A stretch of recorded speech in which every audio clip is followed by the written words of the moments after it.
Hello everybody, this is Alma Love Books. I'm your host Alma and welcome again to my channel. I am going to be talking today about my 3 worst reads of 2017. I didn't get as many reads down as I had anticipated or hoped for. I had a really weird, messed up kind of year and it just kind of all piled on me. So my reading was sparse, but I did manage to get a few books in. And so the 3 worst reads I have for you. Let's get started. So with Never Knowing by Chevy Stevens, this book was predictable. It's supposed to be a murder mystery type book, I think. But you find out early on who the killer is. And so what they're trying to do is they find out that this girl is the daughter of the campsite killer, and the entire book is spent trying to catch the campsite killer and figure out, where he's placed. The cool thing about this book was it mentioned my humble little town. So it was only mentioned once, about 2/3 of the way through, but I thought that was so cool. Other than that, I found that the characters were kind of subpar. There wasn't much in the way of character growth. She seemed to learn something in remaining the exact same way she always has, with her whininess and her complainativeness and her inability to really trust people. And then she trusts somebody, and lo and behold, this trust was placed in the wrong place. Liked how it showed a human side to the serial killer instead of making him out to be like this completely horribly evil person. And the dolls. I kind of liked the dolls. And I know that the concept behind the dolls is really creepy, but I think that's what made them kind of more intriguing. The next one is The Husband's Secret. This book I did a review on, and I will tell you that my viewpoint on this one has not changed. It was a book that didn't need to have as many plot lines as it did. It didn't need to exist in the way that it existed, and I don't understand where Liane Moriarty was trying to go with this one. Being one of those authors that's actually well known and,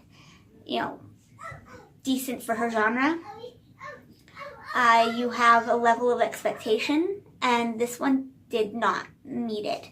There was a whole storyline that didn't need to exist, and I understand the whole multi-character portrayals going on, but when there's one line that doesn't need to exist, take it out.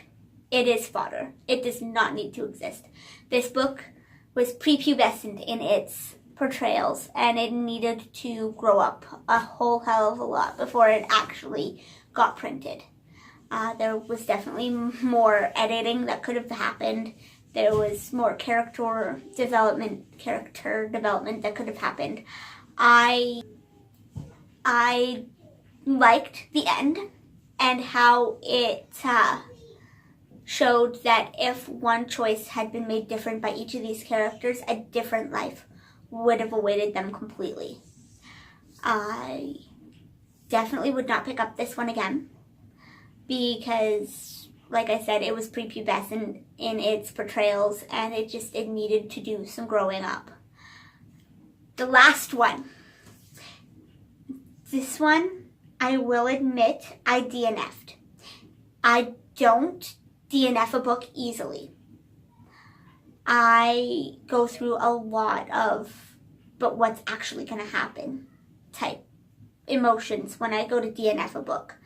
So when I actually get around to DNFing a book, it's because it was that bad. This book I picked up multiple times trying to read it. And in picking it up multiple times, I would pick up a different book. And the different book would catch my attention more than this one would. And that one is The 5 Times I Met Myself by James L. Rubart. First off, the main character's name is Brock Lee. Yes, that is right. Broccoli. He is whiny.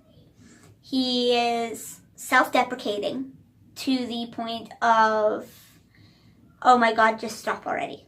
He has taken his life and not turned it into something that he wanted,